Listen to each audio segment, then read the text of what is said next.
आज के लेक्चर में जो हम पढ़ने जा रहे हैं that is basically AC through series RC circuit. ठीक है, प्रीवियस लेक्चर में हमने क्या किया, हमने रेसिस्टेंस, कैपेसिटेंस और इंडक्टर ये तीनों का रिस्पांस हमने पढ़ा, बट सर्किट में हमने अलग अलग रिस्पांस पढ़ा। ठीक है, यानी एसी वोल्टेज को हमने पहले रेसिस्टेंस के अक्रॉस अप्लाई किया, ऐसे सर्किट में अप्लाई किया जहां पे केवल रेसिस्टेंस था, उसको हमने एनालाइज किया, उसका फेजर डायग्राम बनाया।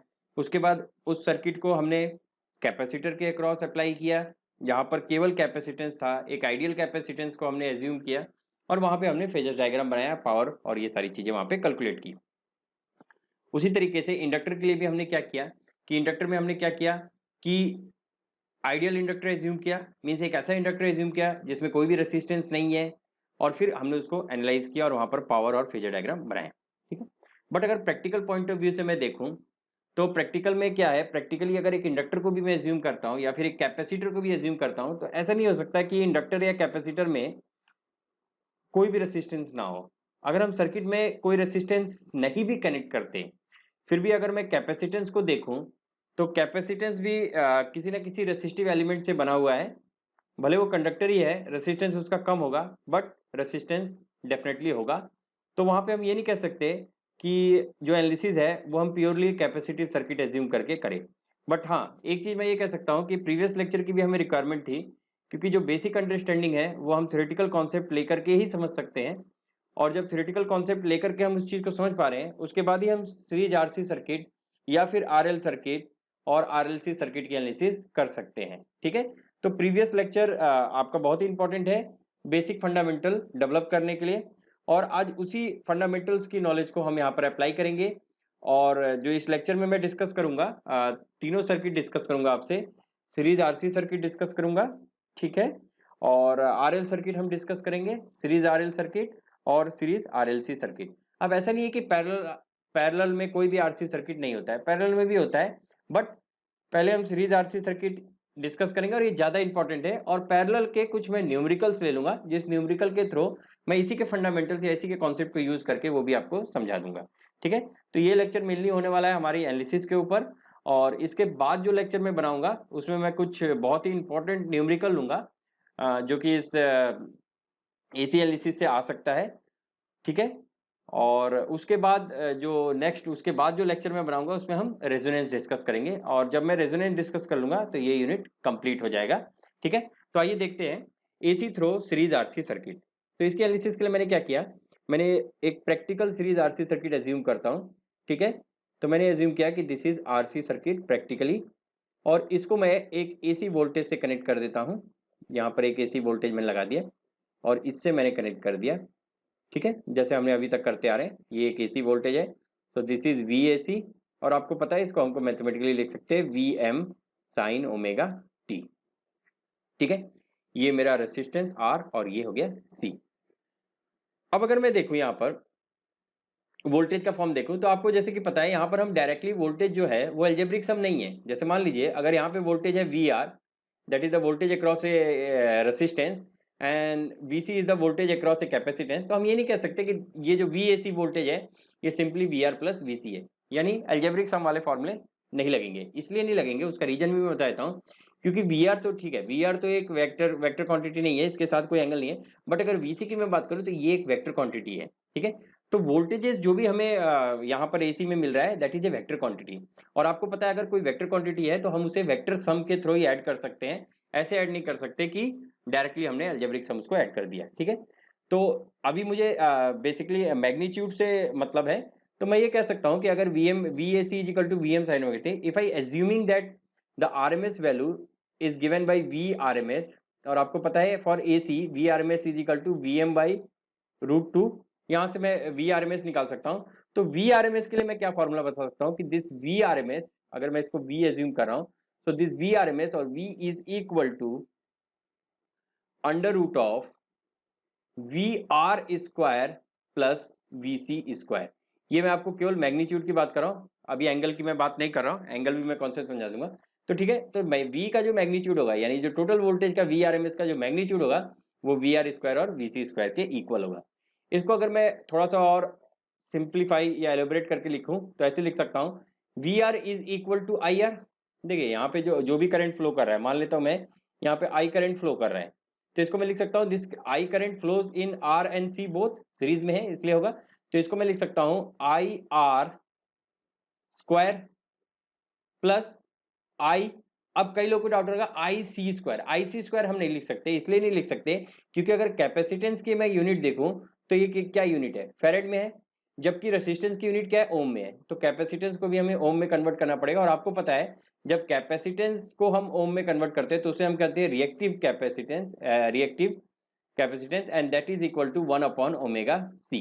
अब इसका जो यूनिट होता है that is in ohm, its unit is in ohm, ठीक है। तो यहाँ पे हम लिखेंगे आई एक्स सी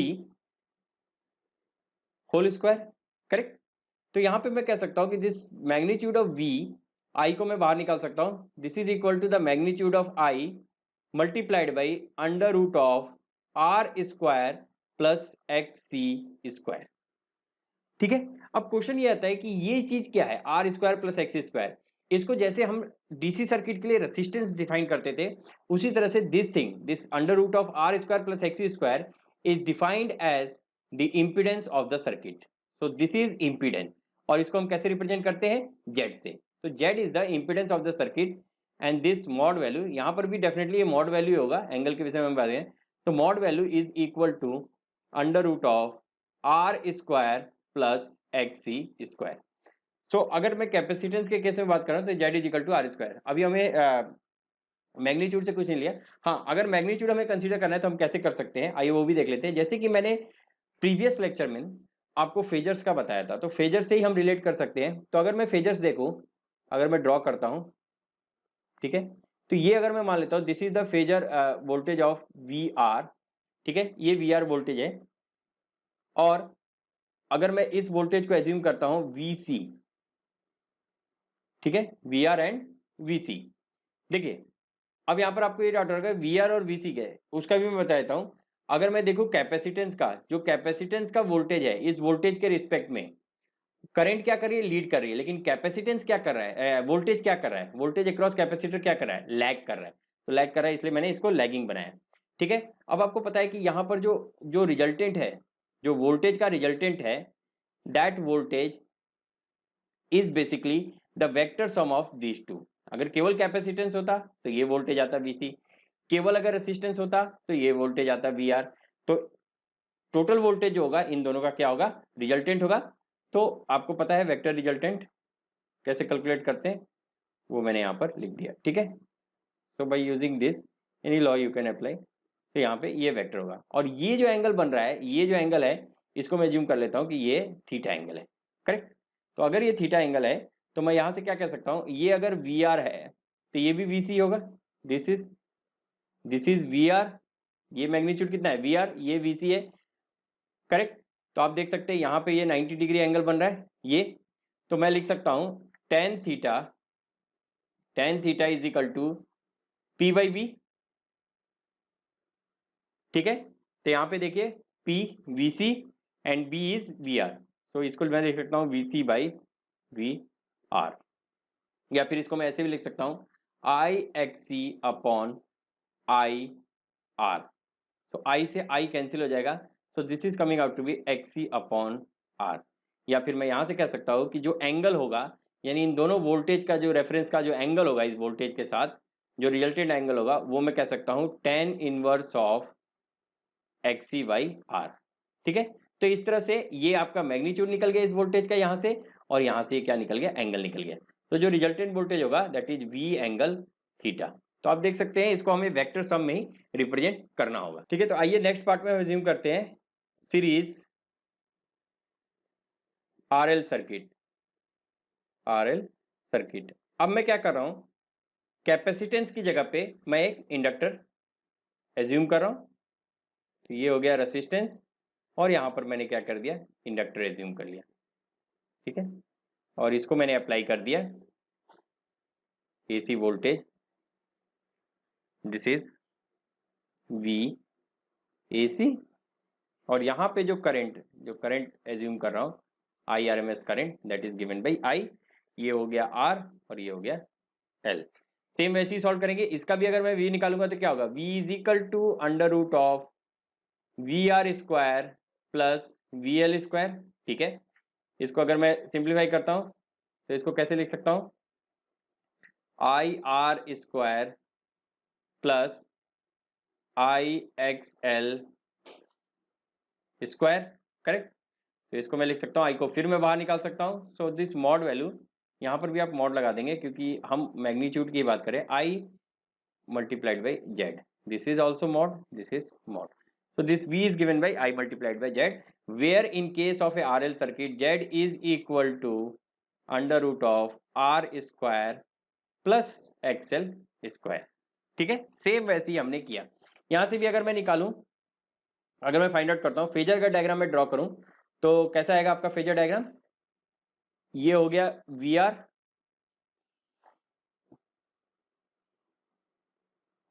ये हो गया वी आर, ठीक है। और यहाँ पे वी एल जो है इससे लीड करेगा, तो वी एल मैंने लिख दिया, और इसके बीच में इन दोनों का जो रिजल्टेंट होगा वो होगा हमारा वी, करेक्ट। तो यहाँ से मैं कह सकता हूँ, और ये जो एंगल बन रहा है सेम जैसे ही हमने वहां पे किया था, ये एंगल थीटा है, तो यहाँ से भी मैं कह सकता हूँ कि tan theta is equal to V L by V R. तो वी एल को मैं कैसे लिख सकता हूँ, I X L upon I R, तो आई से आई कैंसिल हो गया, एक्सएल बाई आर, और we can say this phase angle theta is equal to tan inverse of X L upon R, clear. तो इस तरह से आप टेन थीटा की वैल्यू निकाल सकते हैं, ठीक है।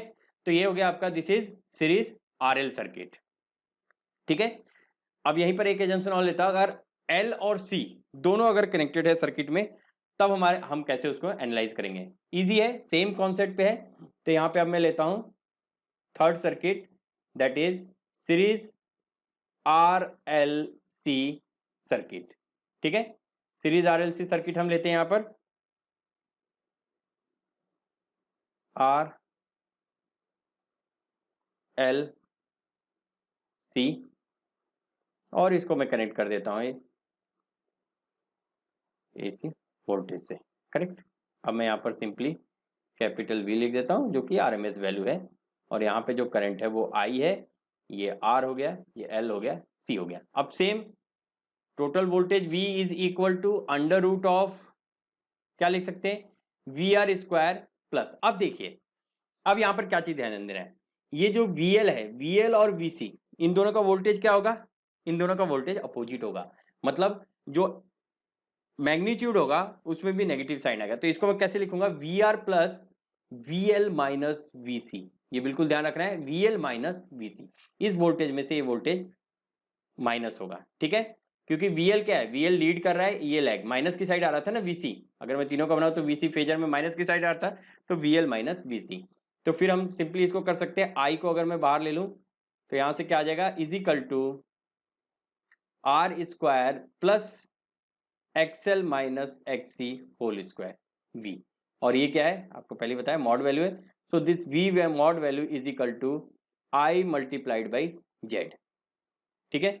तो जेड क्या है, this Z is equal to under root of R square plus XL minus XC whole square, correct.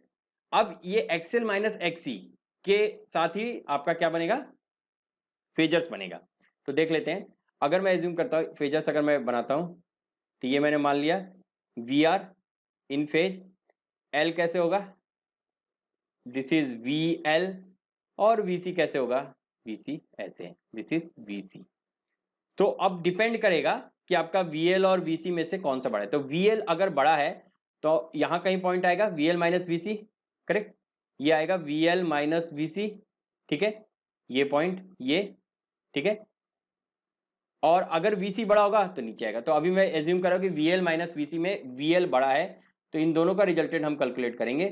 तो वो रिजल्टेंट यहां से आप निकालेंगे इस तरह से, ठीक है। और ये एंगल अगर मैं मान लेता हूं थीटा, तो आप कह सकते हैं theta is equal to tan inverse of XL minus XC upon R. अब कुछ स्टेप्स मैंने दिखाया नहीं, फिर V L minus VC upon V R लेता, फिर वी एल माइनस वीसी करता, तो मैंने डायरेक्टली लिया थीटा इज इक्वल टू 3, ठीक है। तो ये वो केस है जब हमारा वी एल वीसी से बड़ा है।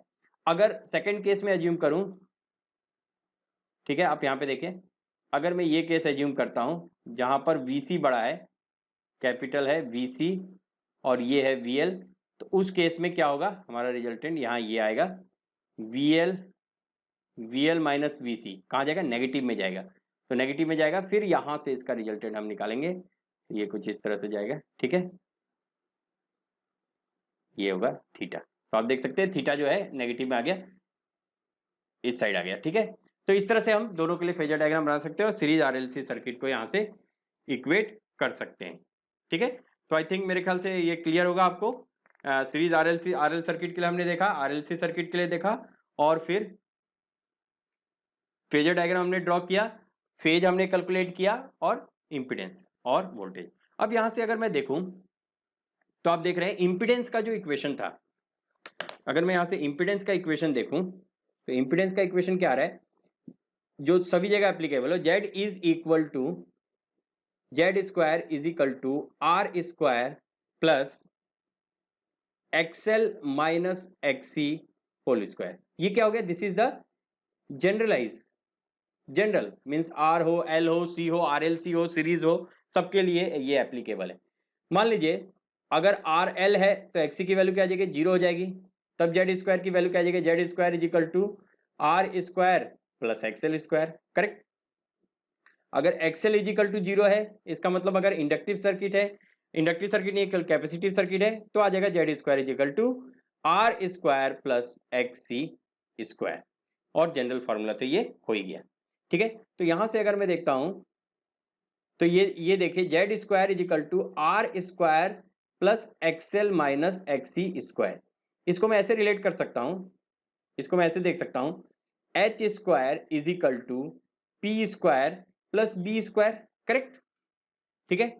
अब देखिए अगर मैं इसको ड्रॉ करता हूं in the form of A right angle triangle, ठीक है, तो ये एक राइट एंगल ट्राइंगल हो गया। अब देखिए बेस पर क्या होगा, यहां पर बेस पर क्या है, बेस पे डेफिनेटली R स्क्वायर होगा, क्योंकि कोई भी फेज डिफरेंस नहीं होता। तो बेस पे हम क्या लेंगे, ये बहुत ही इंपॉर्टेंट है, बेस पे मेरा होगा R, और यहां पे क्या होगा, ये क्या है, ये रिएक्टिव पार्ट है 90 डिग्री के फेज शिफ्ट पे, भले वो इंडक्टिव हो कैसे, तो XL माइनस XC यहां हम लिख सकते हैं, और ये क्या है, Z है। तो ये जो ट्राइंगल फॉर्म हो रहा है, इस ट्राइंगल को हम कहते हैं, this triangle is known as impedance triangle, ठीक है। इंपिडेंस ट्राइंगल क्यों, because this is a right angle triangle which shows the value of impedance. तो ये Z की वैल्यू इंपिडेंस है, XL माइनस XC रिएक्टेंस। तो यही फॉर्मूला जो है, ये फॉर्मूला अगर मैं यहाँ पे अप्लाई करूं तो ये निकल जाएगा। अब यहाँ से कुछ चीजें बहुत इंपॉर्टेंट निकालनी है। What is the value of cos phi, cos phi क्या होता है, अगर cos फाई में देखूं यहां से, ये देखिए फाई है, तो cos फाई क्या होता है, B बाई H, तो बेस क्या है हमारा, R upon Z, so from here cos phi is equal to R upon Z। और अगर मुझे sin फाई की वैल्यू निकालनी है, sin फाई क्या होता है, B by P by H, so P is XL minus XC upon Z, और यहां से मैं tan फाई की भी वैल्यू निकाल सकता हूं, tan phi is equal to XL minus XC upon R। तो ये तीनों ही चीज इंपॉर्टेंट है। ये जो टर्म है आपका cos फाई, इसी को हम कहते हैं पावर फैक्टर, ठीक है, power factor, this is known as the power factor. अभी हम आगे और डिस्कस करेंगे पावर फैक्टर के विषय में, ठीक है। और साइन फाई ये वैल्यू आ जाएगी tan फाई। तो इस तरह से न्यूमेरिकल्स में हमें ये तीनों चीजों की जरूरत पड़ेगी। और पावर फैक्टर बहुत इंपॉर्टेंट है। Power factor means this is the angle between the voltage and the current. देखिए R upon Z means resistance shows the DC current. अगर डीसी करंट फ्लो कर रहा है तो रेसिस्टेंस होता है किसी भी सर्किट का, और जब एसी करंट फ्लो होता है तो इंपीडेंस होता है। तो आप यहां से ये देख सकते हैं कि वोल्टेज और करंट के बीच में क्या रिलेशन निकल रहा है, उसको हम पावर फैक्टर से रिलेट करते हैं। लेकिन उस चीज को रिलेट करने से पहले इंपीडेंस ट्रायंगल जैसे मैंने बताया, वैसे एक ट्रायंगल और होता है जिसको हम कहते हैं पावर ट्रायंगल। तो ये देखते हैं पावर ट्रायंगल। तो पावर ट्रायंगल के नाम से ही आपको स्पेसिफाई हो रहा होगा कि जैसे हमने इंपीडेंस ट्रायंगल बनाया, उसी तरह से ये भी एक ट्रायंगल है, बट डिफरेंस क्या है, ये ट्रायंगल जो है एक पावर ट्रायंगल है, मींस पावर को रिलेट कर रहा है। तो जैसे कि आपने यहाँ इंपीडेंस ट्रायंगल बनाया, एग्जैक्टली उसी तरीके से पावर ट्रायंगल भी है, बस यहाँ पर डिफरेंस क्या है कि यहाँ पर जो हम रिलेट करेंगे वो पावर के साथ रिलेट करेंगे। तो देख सकते हैं जो रेसिस्टेंस है, रेसिस्टेंस के साथ जो वोल्टेज और करंट होता है रेसिस्टेंस में, वो क्या होता है, हमने खुद ही देखा कि वो दोनों जो होता है इन फेज होता है। इन फेज मतलब फाई की वैल्यू क्या होती है, 0 होती है। तो यहाँ पे जो पावर होगा, इस पावर को हम रिलेट करेंगे real power. This power is relate real power, और इसकी यूनिट क्या होगी, वॉट। ठीक है, जैसे हम अभी तक जो पावर कैलकुलेट करते आ रहे हैं, और इसको मैं कैसे स्पेसिफाई कर सकता हूं, this can be specified as V I cos phi. ठीक है, ये जो पावर है यहां पर आपने देखा है 90 डिग्री पे, ये यहां पर क्या था, अगर इंपेडेंस ट्रायंगल में देखें तो एक्सएल माइनस एक्ससी। इसका मतलब इस पावर को मैं रिलेट कर सकता हूं, this is known as reactive power. ठीक है, this is known as reactive power, means the power in the reactive component, और इसको Q से रिप्रेजेंट करते हैं, और ये हो जाएगा आपका वी आई साइन फाई, और इसका जो यूनिट होता है वो होता है VAR, वोल्ट एम्पेयर रिएक्टिव। ठीक है, और ये जो पावर है इसको हम रिप्रेजेंट करते हैं नॉर्मली P से। ठीक है, अब इन दोनों का जो रिजल्टेंट आएगा उसको हम कहते हैं एपरेंट पावर। क्या कहते हैं, एपरेंट पावर, और इसको मैं रिप्रेजेंट करता हूं एपरेंट पावर को S से, और S की वैल्यू होती है simply voltage multiplied by current, और यूनिट क्या होगी, यहां से ही पता चल रहा है VA, volt ampere is the unit. Correct. तो कैसे हम डिफाइन कर सकते हैं, देखिए आप यहां पर, ये VI हो गया आपका, ये VI हो गया, इसका ये कंपोनेंट, इस साइड का component VI cos phi real power, इसका ये कंपोनेंट, ये वाला दिस वन, अगर यहां मैं इसका इसका दो कंपोनेंट लेता हूं, एक कंपोनेंट ये cos फाई और इधर वाला sin फाई, तो sin phi VI sin phi is the reactive power. तो आप ये कह सकते हैं this apparent power is basically the real power and the reactive power. Correct. अब ये रियल पावर क्या है, अगर मैं रियल पावर की बात करूं, इसका क्या सिग्निफिकेंस है, V is equal to VI cos phi. ठीक है, करेक्ट। तो और मैंने आपको ये भी बताया था कि this cos phi is nothing but this is known as the power factor. तो अगर मैं चाहूं, अगर मैं मैक्सिमम पावर चाहता हूं, तो P is equal to VI होना चाहिए, वोल्टेज मल्टीप्लाइड बाई करंट, क्योंकि आपको पता है cos फाई की मैक्सिमम वैल्यू जो होती है वो 1 होती है, या फिर उससे कम ही होगी। तो अगर वोल्टेज और करंट के बीच, if the angle between voltage and current is equal to 0, तो इसका मतलब क्या होगा, cos phi is equal to 1 and the power is maximum. और ये कब पॉसिबल है, जब कोई भी रिएक्टिव कंपोनेंट ना हो, केवल रेसिस्टेंस की तरह, रेसिस्टिव पार्ट की तरह हमारा सर्किट वर्क कर रहा हो। करेक्ट, और इसकी यूनिट हो जाएगी वाट। रिएक्टिव पावर क्या होता है, रिएक्टिव पावर को अगर मैं डिफाइन करूं, if I define the reactive power, reactive power, तो इसको मैं क्या कह सकता हूं, देखिए जो आपका रियल पावर था, this is the useful power, this is the useful power that that performs the work, जो काम कर रहा है, दैट परफॉर्म्स वर्क। करेक्ट, ये वो यूजफुल पावर है जो इससे हमारा वर्क डन हो रहा है। Reactive power is, reactive power, how you can define the reactive power, Q is equal to VI sin phi, and basically this power is delivered to the, this power is basically delivered, sorry, delivered to reactive components, यानी हमें reactive component को ये power देना पड़ा है, and this power does not, this power, this power does not do some work, ये कोई work नहीं कर रहा, does not contribute in the work, contribute in work done. Correct. तो बेसिकली क्या हो रहा है, ये पावर केवल रिएक्टिव कंपोनेंट में डिलीवर्ड हो रहा है। जैसे आप बहुत सारी मशीनरी हमने देखा होगा जो मैकेनिकल पार्ट्स है, तो उसमें क्या होता है कि कुछ पावर या कुछ एनर्जी हमारा रिएक्टिव कंपोनेंट को एनर्जाइज करने में चला जाता है, तो आप ऐसे कह सकते हैं कि वो पावर क्या हो गया, रिएक्टिव पावर हो गया। तो यूजफुल वर्क में नहीं कन्वर्ट हो रहा, बट ये एक तरह से हमें ये रिएक्टिव पावर देना पड़ेगा रिएक्टिव कंपोनेंट में, तभी वो चीज काम करे। Apparent power, apparent power means virtually imagined power, मतलब हम ये एज्यूम कर रहे हैं कि ये पावर, हमें ये वहम है कि ये पावर आना चाहिए VI, लेकिन क्या VI पावर ऑब्टेन्ड होता है, नहीं। Due to this reactive component, what real power we are getting, that is only VI cos phi.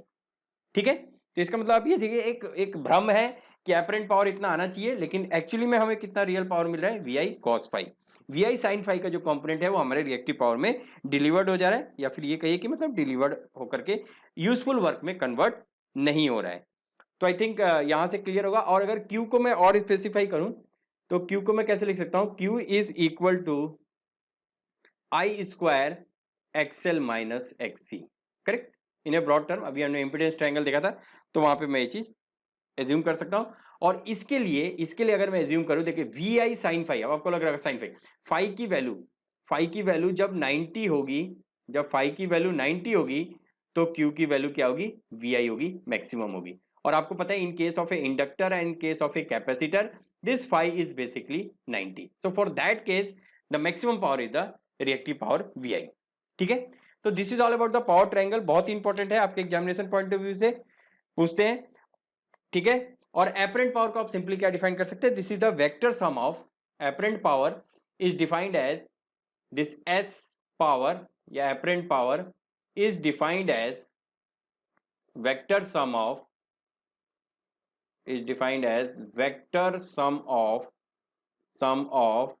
Real and reactive power. ठीक है, वेक्टर सम हम कैलकुलेट करेंगे, उसके इक्वल होगा अपना एपरेंट पावर, या सिंपली आप ये कह सकते हैं एपरेंट पावर जो हमें एज्यूम है। अब यहां से भी हम चाहे तो cos phi, sin phi, tan phi, ये सारी वैल्यूज हम यहाँ पर पावर के टर्म्स में भी लिख सकते हैं। तो यहां से अगर मैं लिखूं तो what is cos phi is equal to, this is given by P by S, means real power is the ratio of real power and apparent power, this is cos phi। और यहां से अगर sin phi को मैं define करूं, sin phi is equal to Q by S, correct? and similarly tan phi is equal to Q by P, and this cos phi is nothing but this is the power factor. और आपको मैंने बता दिया power factor, maximum power अगर आपको चाहिए तो हमेशा पावर फैक्टर की वैल्यू क्या होनी चाहिए? 1 होनी चाहिए, तो हमें मैक्सिमम पावर मिलेगा। और पावर फैक्टर को 1 करने के लिए बहुत सारे करेक्शंस यूनिट्स भी हम यूज करते हैं ताकि हमारा पावर फैक्टर 1 हो। दूसरा, हम पावर फैक्टर को यहां से डिफाइन कैसे कर सकते हैं? This power factor is equal to P by S। ठीक है, तो P by S means this power is in what means this is VI cos phi and apparent power is VI, so if we cancel out this, तो यहीं से आ रहा है power factor is equal to cos phi। so this is the significance of power factor, so we are always assuming that power factor is to be 1 max। लेकिन हमारे जो electrical appliances है, ज्यादातर होम में जो आता है उसमें पावर फैक्टर 0.95, 0.96, मैक्सिमम जितना हो जाए उतना है। इंडस्ट्री में पावर फैक्टर करेक्शंस की बहुत ज्यादा रिक्वायरमेंट होती है, क्योंकि अगर पावर फैक्टर करेक्ट ना हो तो वहां पे बहुत ही ज्यादा लॉसेज होते हैं। So this is all about the class. I think these all topics are very much clear